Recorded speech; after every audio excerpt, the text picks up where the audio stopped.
I generally believe that the two biggest motivators are pain and pleasure.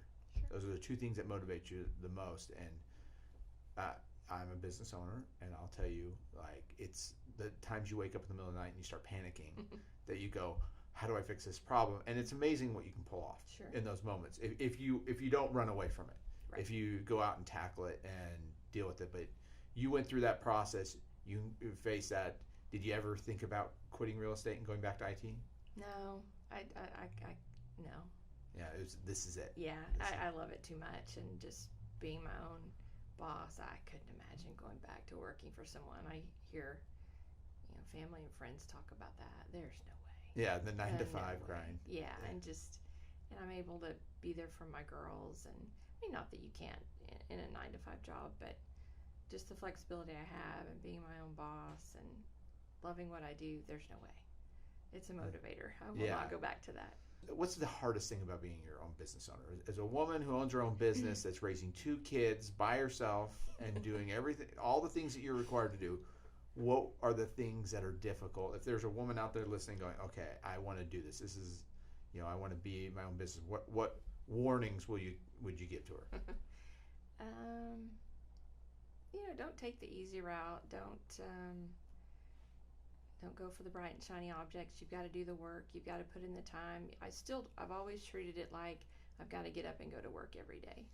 You don't wait on the phone to ring. You don't worry about, you mentioned, there's so many other realtors out there. You don't worry about the competition. You worry about what you need to do, and that's what you focus on. And you just, every day, you get up and you go to work and you put in the time. Would you say you work more now as your own business owner than you did when you worked for somebody? Yes, without a doubt. I know, that's what I try to explain to people all the time, because there's this dream that people have that I'll have my own job, I'll get it going, and then I'll be on a beach somewhere where other people work it. Sounds wonderful. Let me know. I have yet to meet someone that does that. Right. Everybody that I know owns their own business. They work more than they worked before, but they love their work more. Right. Because you're working for you and you're working to build your own thing. So that's a myth, I think, that I would try to dispel to anybody starting their own business, is that you're going to work less. Right. You do work more, but it doesn't feel like work. Right. And it becomes your baby, so you want the best for it and to take care of it and to grow it, and you're not, it'd be hard to hand off to someone else. So, yeah. What advice would you give real estate agents? I mean, if most real estate agents are women. And so if you were giving advice to a real estate agent that is struggling right now, you've probably gone through anything more difficult than they're probably facing right now in life. How do you increase your business? How do you become a better real estate agent? Gosh, I think it's day to day, right? There's never people, how do you balance it all? It's different every day. You take it day by day. You don't worry about, have your goals, but you don't worry about how you're going to do it next week. Focus on growing your business and working outside of the business, like not just in the business, but on the business, and know what you want to achieve, and focus on growing the business and spending time taking care of the people that support you. That's for sure. You do a lot of things, because I always get a thank you card. I try. Like multiple thank you cards, like thank you for sending the referral, and then I get one that thank you for the closing, and I'm like, wow, she has this down. Why do you do thank you cards? Because I genuinely appreciate. You could have sent business to another realtor all day long. There's a million of us out there, right? But you chose to give me your business, and you trusted me, and I appreciate that. I truly appreciate that. So I want you to appreciate that, and so I'll send you a thank you for being on a podcast. Yeah. It's just my nature. I'm just grateful, and that's a big part too of just my journey. Is every day. I'll write it down if I'm having a bad day. What am I grateful for? Or I'll go on a walk. What am I grateful for? And it can't be the same thing.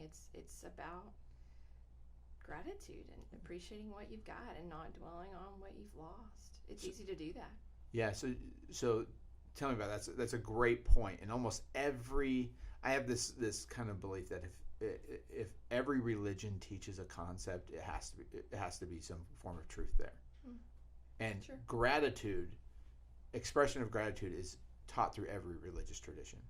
So how do you, but when you face an extremely difficult situation, what is it? How do you find gratitude there? It's the little things.